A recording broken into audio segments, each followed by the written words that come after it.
Yeah, let's talk about the war on drugs. The war on drugs. Oh, yeah. This is a very, very important one for all of you.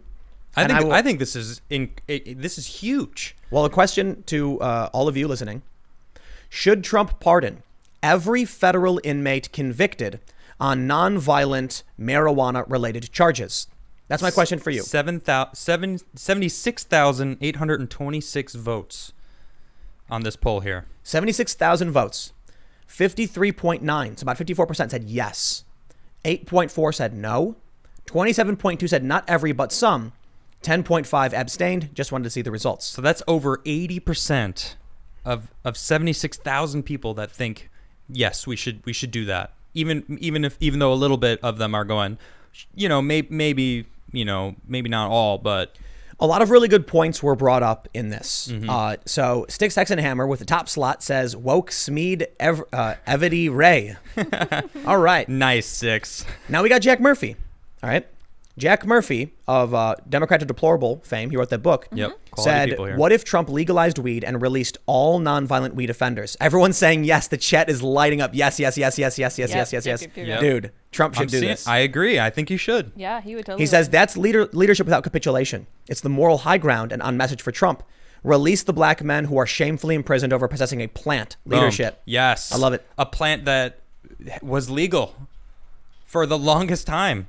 It's an excuse in a lot of ways to even lock people up and jam them up. Yeah. That is exactly what I was going to get to. It is an excuse to lock people up and make money. It's like a money income situation for these small towns, big towns, cities, all of them. Look at all these yeses, man. This is great. Yeah. Some no's. I saw one no so far. But check this out. We got some good points that were brought up in this, right? Yeah. Vanilla Thrilla says, what about those with a history of violent crime that just happened to get nailed and convicted for weed? I answered not all but some, for what it's worth. So wait. Did they get convicted of a violent crime, do their time, and get let out? Exactly. And then they got caught with some weed on them? Exactly. So they did their time. What? Yeah. So what? We're gonna let go of that? That if you mess up, do your time, and get out, you did your time. Exactly. What does that have to do with it? It's a good point, though. It's a good question. Sure. I mean, so a violent, but you said non-violent crime. And so the question is, what about people with a violent history? Okay. Right. Who just happen to be caught on this one crime? My response is, if you can't prove someone committed the other crime, it's irrelevant to me. Yeah, they're totally separate. If somebody now, Cassandra Fairbanks chimed in with actually a really good point. Okay. This is tricky because a lot of them are on a lot of them are other more serious crimes, but pleaded down. That's a really good point. So it was recorded in the books as a nonviolent crime. Yep. Right, but the actual situation could have been violent, or so like let's say somebody had a gun and was a drug. They were slinging drugs and they had a gun and then they ran for it and they were armed and then stole someone's car or something. Well, I guess that's violent. Yeah, that's a lot. No, but Grand Theft Auto. But hold on. And then they say something like, the cops say, okay, you stole a car, at gunpoint, but if you tell us where you got the weed, we'll drop you down to possession and distribution. And then they go, deal. And now they're on the books as just possession and distribution, and then they get released because of that, and they're actually violent offenders. Oh, yeah. But they helped bring down. They snitched basically. It's just an issue of there's a lot of cases where like somebody may have been selling drugs, and then robs a drug dealer, and then the cops are like, we're going to get him on the drug charges. It's going to be difficult to prove because the victims are other criminals who won't plead down to it. However, I still lean towards, I don't like the idea of a justice system that plays the game of the trial tax. Do you know what that is? No, what is that? So when they offer you lighter sentences to just give up. Right. The problem with that is, because I've had it used against me before. So I got a false speeding ticket. Cop pulled me over. I wasn't speeding. Gave me a ticket. Long story short, I didn't know anything about how the law worked. I was like 19 or so, and my sister paid the ticket for me. And as soon as that happened, it immediately suspended my license. I received nothing in the mail. Had no idea it even happened. Ticket was paid. I had my license. I was fine, right? Then I'm driving, and I get pulled over, and I get told I'm driving on a suspended license, and that now I'm under arrest. They did something in Illinois called an I-bond, where they immediately arrest me and then release me on the spot, gave me my court date. When I went to court, I was told that if I plead guilty, I can pay a fine of like $125 and get court supervision. But if I try to actually go to trial, they would fight for a year in jail. Wow. A full year. That's the trial tax. They said, hey, we're going to throw the book at you because you have an accepted responsibility. And so when I was talking to the prosecutor, the DA, I was just completely honest. And I said, can I just tell you what happened? And he goes, sure, what happened? And I said, I received a ticket. It was bunk, but I was visiting my sister on a military base at Fort Carson, Colorado. And I was given the option to just pay the fine. So I did. When I was driving back, I didn't receive any notice that my license is suspended. And I was coming home from visiting my sister. My brother-in-law was overseas. And then when I was coming back, I got pulled over. And he goes, so you confessed to me that you were driving on a suspended license. Yeah, that's a year in jail.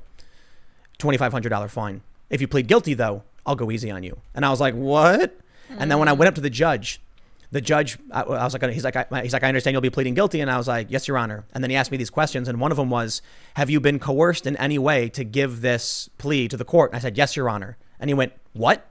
And I was like, yes, Your Honor. And he goes, someone coerced you to plead guilty? And I went, yeah. Yes. I was like, I didn't do anything wrong. The guy told me he was going to put me in jail for a year. And the judge goes, get a lawyer and come back.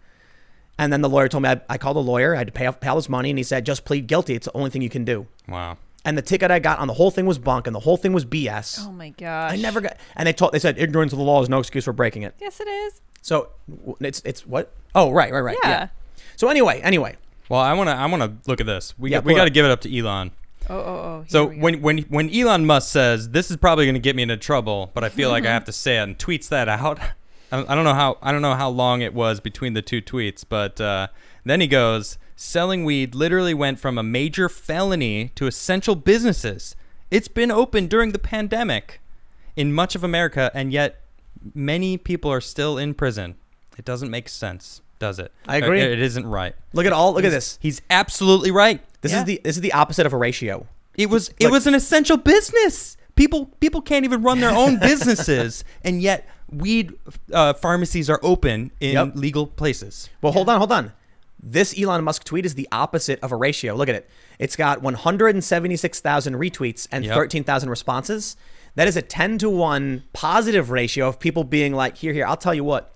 If Trump, I really believe if Trump, you know what might happen though? What? Trump's not going to give it all up right away. No. If he came out right now and said, I'm just going to do it, why would anyone have an incentive to vote for him? Right. That's one of his vote for me, and I'm going to fight for this. It's gonna be like a month out, and he's gonna be like, I sat down with some top advisors, criminal reform, and we've decided to do an executive order releasing the overwhelming majority of inmates on nonviolent drug-related offenses. Yep. He needs to do it. He does. I agree. I gotta say, man, I'm a big fan of the Portugal method. I am very libertarian on this issue, and I don't mean big L, like I'm lefty libertarian. Yeah. Legalize them all. Yeah, I agree. Regulate, control. Yeah. Help people. Yes. You know, it like if somebody wants to do a drug or they're addicted, let them go somewhere to get cheap, effective, and clean treatment to help them better their lives. That's a government program I can get behind. Helping someone. Why are you hooked on this? Why do you feel you need this in your life? Not even government though. Like private. Think about it this way. Yeah, open it up. So I was there's a story that I read about an 18-year-old kid who went to college. Okay. He got drunk. He passed out. His friend said, he looks really bad. Just put him on the couch and lay him on his side. He died. He had alcohol poisoning. And the reason nobody called 911 was because they were like, young. We'll all get in trouble for underage drinking. Yep. He'll be fine. Just don't do anything. And he died of alcohol poisoning. Yep. That's sad.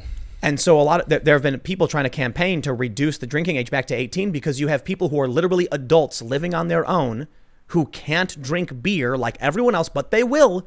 And then they have no chance to go to the hospital out of fear of breaking the law. So I look at drugs that way. Let's say somebody's doing a hard drug and right now it's illegal. What do? They go to they go to a scummy back alley shack and they start putting it in their toes to hide it. Yep. Now it's dirty. Now there's diseases. Now they're getting sick and then they OD. Yep. Someone from my neighborhood a friend of mine OD'd a long time ago. And dude, I can tell you a really creepy story, man. I'm going to tell you a really creepy story. You want to hear a really creepy story? Well, now you got to tell me. I got to tell you, man. So let me just wrap up this one thought and I'll tell you how crazy this story is. But if we had even private facilities that controlled the use of a certain of any drug, then you have someone come in, they're not going to OD because you've measured, you've calculated, and you got someone watching and making sure they're doing all right. And then guess what? You can tax it. You can control it. When you ban things, you lose control of it. The same thing is true for the speech on these platforms. It's true. Like, this is what I've said. When they banned Sargon of Akkad from Patreon, I'm like, Patreon could have actually went to him and said, promise us you won't say this word again. You're good. And he would have been like, you got it. No problem. Instead, they were like, we're banning you outright with no recourse. So what happens? He has no incentive to do any better, or do anything that they would consider to be better. He just carries on like normal. In fact, it actually it pushes people into the darkness because they have nowhere else to go. So anyway, that's my position on this. But I want to tell you a crazy story. Oh, do tell. But this is just a weird, listen, man. So at this point, it's from my neighborhood, it's from a decade plus ago, 15 years ago or whatever. You mean Chicago? Chicago, south side of Chicago. And this is the story as it was told to me. And I think, just to be fair, they may have embellished because they wanted the story to be true. Okay. But there was one dude in my neighborhood who was always working. He worked at a fast food restaurant, and he always worked late shifts. Just always worked. People would hit him up. Hey, can you come over? Nah, I'm working. And he'd be like, you sure, man? We're going to go out and we're going to go to a party. He's like, nah, I'm working till like 1 a.m. because he worked at a Taco Bell. Okay. So one day, for no reason, he goes to his boss and he says, I'm not feeling good. I got to go home, man. I'm not feeling good. And the boss was like, you sure? Like, you always work extra shifts. You always pick up late hours. Hey, man, look, if whenever I've needed your help, you've always picked up shifts. So if you need to take some time off right now for whatever reason, just go. Really, really strange. In the middle of his shift, he just said, I got to leave. I don't feel good. He didn't go home. He started walking down Archer Avenue, and he walked 2 miles to another one of our friend's house, and he doesn't know why. He doesn't know why he took off work, and he showed up, and what did he find? 2 of our friends OD'd in a car. And then he called 911, and they saved him, and they said, if you didn't get here by the time you did, these guys would be dead. What? And then one of our friends was like, bro, weren't you working tonight? And he was like, yeah. And they were like, why'd you leave work? I said, I don't know, man. Wow. Whoa. Like, why did you walked out of work? You never do that. And he was freaking out, and he was like, bro, I don't know. I just felt like I had to come here, dude. Yep. And then what did he find? Oh my gosh. Now, I'll tell you what, it's a crazy story. So I kind of like, yeah. Maybe it's just like, I don't know. Right? But I think a lot of people want to believe that there was some kind of divine intervention that saved those guys' lives. I think humans have abilities that they have yet to tap because we're just so comfortable in our lives right now. We have no reason to be pushed to use these abilities. Not I don't know what it would be, but it's an intuition, if you will, your instincts. There's a lot. Follow your gut. Listen. I've had so many instances where I didn't follow my gut, and I'm like, man, maybe I should stop skateboarding right now. And then you get hurt. And then boom, I get hit by a car and fracture my cheekbone. That happened. Straight up. Wow. I had the Wow. instincts, and I was like, man, I should probably take it easy, Something. chill for a little bit. But no, boom, get hit by a cab like half a block later. But here's the crazy thing. Depending on who you talk to about that story, you'll get different responses. Obviously, when I would talk to my religious friends, they'd be like, bro, that's a guardian angel right there. That's God. That's the Lord saving the lives, invoking that man to do something he wouldn't normally do to be the miracle. Yeah. My hippie friends are like, bro, dude, premonition. He could see it. Quantum Synchronicity. entanglement. And it's Yeah. right, just like, and I'm like, yeah, or like, it happens. Sometimes it rains. You know what I mean? Yeah. It's still a crazy story. I love that story. It's a good story. It really could just be embellished because everybody loves a good story. But True. I can tell you the bulk of it is true. They were found, they got pulled out. He like sprayed them with a hose. Then like they got Narcan, and they were like, these guys would have been dead, man. Wow. If you didn't just show up randomly. And some people took it to a dark place, and to me it was like, nah, they hit him up and they were like, we're gonna score. You want to come by? And I'm like, they were OD'd. Like they were in the car already. Yeah. They weren't waiting for him. That's why I don't buy it. And this dude worked all the time. He never took off work. Yeah. Right. Like Why would you call him? why would you assume that he wanted to get in on it when he was the one who never left work? I'm not saying the guy was a good dude or anything. Yeah. But he worked at a fast food restaurant and he always worked late. The one time. Well, That's crazy, right? Yeah. Yeah, who knows? Sometimes people win the lottery, you know what I mean? it's Yep. true. But I think a lot of people like stories like that. They want to believe them because it gives you something there's something bigger than you. Maybe there's a purpose. Maybe there's something we can't see. You call it abilities, gut intuition or something. Some people might think it's divine or some kind of, hidden force guiding us and keeping us safe or a mix of both. Yeah. Yeah. I mean, I don't know what happens after I die, but I'll tell you what, when I die, I'll know. That's right. Or you won't, because the concept of knowing is in your human body, man. That's exactly true. Do you remember what it was like before you were born? Nope. Exactly. Oh, I hate this question. Right? Because I was like, Why? yeah, Why? I don't know what happened. I don't know what was going on before I was born either. And for all I know, it's just going to be like that after I die. But why do you hate that, though? It goes counter to everything that I was raised with. Well, you know what? I don't know, but I do know one thing that is absolutely true. Oh, no. I am alive right now. Yeah. Here I am. I'm here speaking to you. I'm alive. I'm so happy to be alive. I love this planet. I love the sun. Praise the sun. Men. Big ball of energy, keeping that grass growing and that That's fruit's right. coming, and Boom. we eat various forms of it. We are all just comprised of various amalgamations of random solar energy. This is exactly. This is why I like Stoicism, because their focus is on every single second.